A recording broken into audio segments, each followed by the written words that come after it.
ta ta ta ta.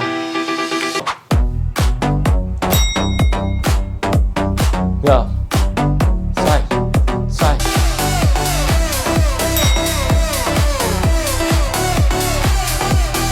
Vỗ tay nào. Các thầy sẽ hướng dẫn tiếp nhé, cái bước là nhún 2 nhịp này để cho những người chưa học nhiều bao giờ học này. Đầu tiên này, chúng ta sẽ đứng ở bên chân trái rồi bước sang. Đấy. Bước bằng vai. Trọng tâm của chúng ta là luôn luôn phải thay đổi. Trọng tâm là luôn đứng trên một chân thôi, không bao giờ đứng trên 2 chân. Nếu đứng trên 2 chân, chúng ta sẽ không bao giờ chúng ta di chuyển được. Vì vậy chúng ta sẽ đứng một chân. Đầu tiên là đứng ở trên trái. Nhấc cái gót chân lên là rất thoải mái. Được chưa? Sau đó chúng ta sẽ bước sang bằng vai và chân kia co lên và chúng ta nén xuống. Nén là gì? Là nửa vào chân trên chúng ta chạm xuống sàn và chúng ta nhấc gót, hạ gót xuống. Đầu gối chúng ta thẳng. Đó, rồi chúng ta bước sang bằng vai và chúng ta nén. Bước sang và nén. Bước sang và nén. Trọng tâm từ chân trái chuyển sang bên chân phải và nén là gì ạ? Dậm chân thẳng xuống. Gót không chạm sàn nhé. Gót chân trái chúng ta không chạm sàn. Đấy, thẳng xuống, co lên và bước sang và nén thẳng xuống, co lên bước sang, nén thẳng xuống, co lên bước sang. Đấy. Và chúng ta sẽ đếm nhịp như thế nào? Nhạc đếm của chúng ta sẽ có 1, 2, 3, 4, 5, 6, 7, 8. Thì cứ bước sang chúng ta nén và chúng ta đếm một nhịp. 1, 2, 1, 2. Bước đúng đủ nhịp thì chúng ta sẽ đếm là gì? 1, 2, 3, 4, 5, 6, 7, 8. 1, 2, 3, 4, 5, 6 và 7, 8. 8 nhịp nhạc luôn luôn là như vậy. Và mọi người nhớ quy tắc nghe nhạc đầu tiên chưa ạ? Ở buổi live số 1 thì Cao Thanh có nói là những tiếng trống hay là tiếng bass hay là tiếng giữ nhịp thì chúng ta cần phải nhảy theo đúng tiếng giữ nhịp đó thì nó là nhịp nhạc. Và ở mức độ cơ bản đầu tiên chúng ta không cần quan tâm đến vấn đề là gì? Nhịp nhạc. Không cần quan tâm đến vấn đề các nhịp khác mà chúng ta quan tâm đến vấn đề là gì ạ? Tốc độ và nhịp nhạc là phải đúng. Đó, tiếng là tiếng trống.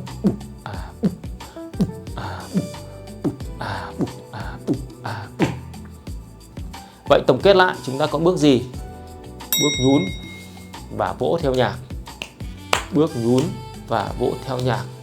Bước khép và vỗ theo nhạc. Bước dậm và vỗ theo nhạc. Bước tiến lên, lùi xuống và vỗ theo nhạc. Và hôm nay là bước sang như thế này và cũng vỗ theo nhạc. Đây là đơn giản nhất. Còn một bước nữa của ngày hôm trước là gì ạ? Bước xuống và vỗ theo nhạc. 1, 2, 1, 2, 1, 2, 1, đổi, 1, 2, 1, 2. Từng đấy bước đủ để chúng ta có thể là nhảy một cách đơn giản chưa ạ? Đủ để chúng ta chơi chưa? Đấy. Và từng này bước chúng ta tập trong vòng khoảng 1 tuần cho đến 14 ngày. Hoặc là đẹp ra là 28 ngày là chúng ta đã biết cơ bản rồi cả nhà nhé. Chưa cần nói nhiều đến cái chuyện khác. Rồi, thế thì bây giờ quay sang vấn đề là bước chân xong rồi. Thế thì cái tay làm cái gì? Tay đơn giản nhất để đúng nhạc là mọi người nhớ là chúng ta đã từng thế này đúng không ạ? Vỗ tay. Và tiếng vỗ tay này chính là cái đầu tiên để chúng ta giữ nhịp nhạc đúng không ạ? Để chúng ta đếm theo nhịp nhạc cùng với đếm bước chân. Chân đếm theo nhịp nhạc và tay cũng đếm theo nhịp nhạc. Và hai cái nó sẽ đồng bộ với nhau qua âm nhạc. Tức là nó cùng với nhạc. Đây ví dụ đây đơn giản nhất. Nhún là vỗ tay. Nhún và vỗ tay đúng chưa ạ? Thì bây giờ chúng ta sẽ bước sang thế. Bước sang vỗ tay. Bước sang vỗ tay. 1, 2. 1, 2. 1, 2. Thì cái tay là vỗ theo đúng nhịp nhạc. Bây giờ chúng ta muốn dùng cái tay khác cơ. Cứ làm như thế này thôi thì chán chết. Thế thì chúng ta có thể đưa tay và đưa sang, đưa ra và đưa về. Đấy, ví dụ như này. 1, 2, 1, 2, 1, 2, 1, 2. Thế thì chúng ta có một cách thể hiện khác đó là tách, tách, tách, tách theo đúng cái nhịp nhạc cùng với bước chân. Ví dụ như là bước 2 nhịp như vừa rồi là 1 2 1 2 1 2 1 2, rung bắc, rung bắc là rung bắc, rung bắc và rung bắc. 1 2 3 4 5 6 và 7 8.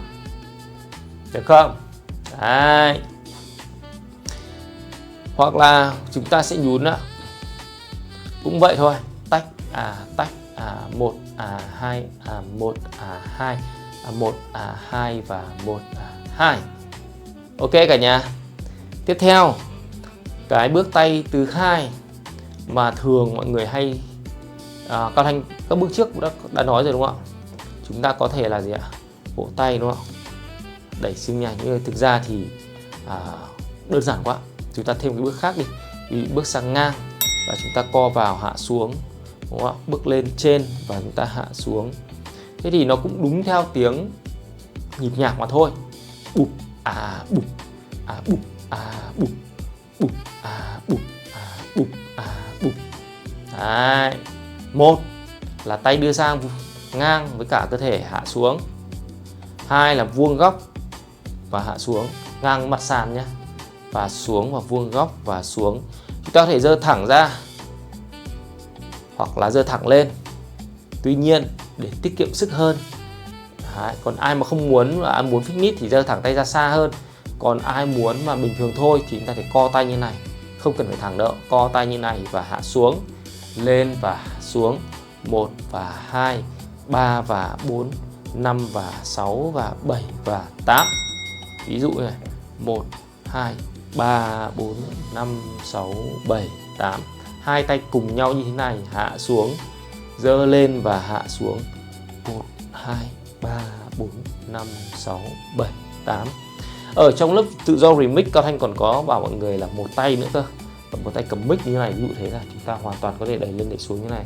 1 2 2 và hát karaoke đúng không? Và đẩy ra, thu về, đẩy lên, thu về, đẩy ra, thu về, lên, thu về. Và mỗi lần đẩy là khép gối và thu về, khép gối, đẩy, khép gối, thu về, khép gối. Đây là cái tay thứ hai đúng không ạ? Cái tay này thì chúng ta nên áp dụng vì nó đẹp hơn. Đấy, hoặc là áp dụng cho cái bước ngày hôm nay. Chúng ta đẩy sang và xuống, đưa lên và xuống, đẩy sang, xuống và đưa lên, xuống. Bạn không cần phải dơ quá là cao, chúng ta chỉ cần đẩy lên bình thường thôi là cũng được rồi. Đấy, ở mức độ cơ bản nó là như vậy.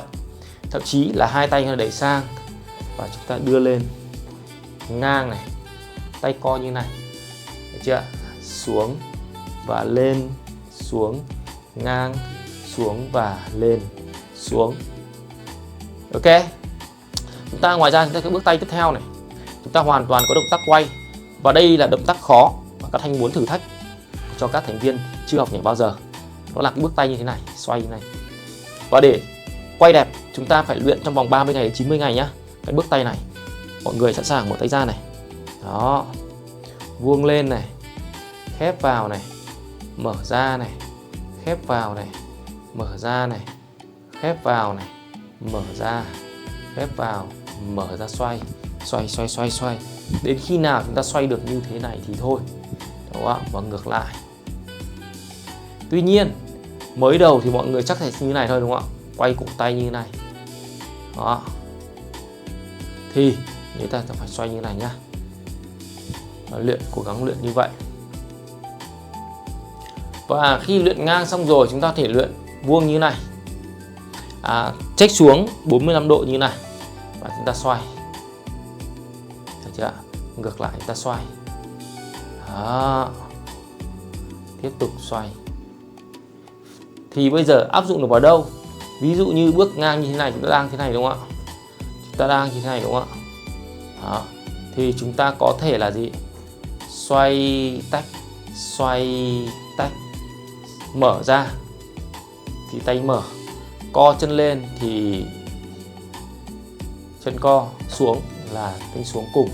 Thì đây nó gọi là đồng bộ. 1 2 3 4 5 6 và 7. 8. Được không cả nhà? Đấy, nếu quay chiều cùng chiều thì nó ví dụ như đứng chân trái như này, chúng ta bước sang thì tay sang, co chân lên thì tay co và hạ xuống tách một cái, chân tay cùng một lúc thì nó gọi là đồng bộ. Đi ra cũng như vậy, từ phải sang trái bằng vai, co lên và hạ xuống tách. 1 2 3 4 6 7 8. 1 2 3 4 5 6 và 7 8. Rồi, từng đấy cái tay thôi là đủ. Nếu cần chúng ta có thể dùng một tay như thế này và chúng ta hát karaoke cũng được, đúng không? 1 2 3 4 5 6 và 7 8. Ngoài này cho dễ nha. 1 2 3 3 3. Chuỗi video xóa mù cơ bản đen đã bắt đầu. Nhấn sub ngay để tiếp tục theo dõi và nâng trình độ nhảy của mình nhé cả nhà.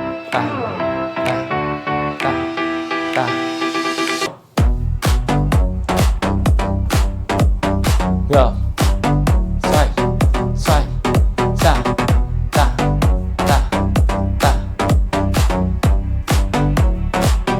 Bắt đầu ngang.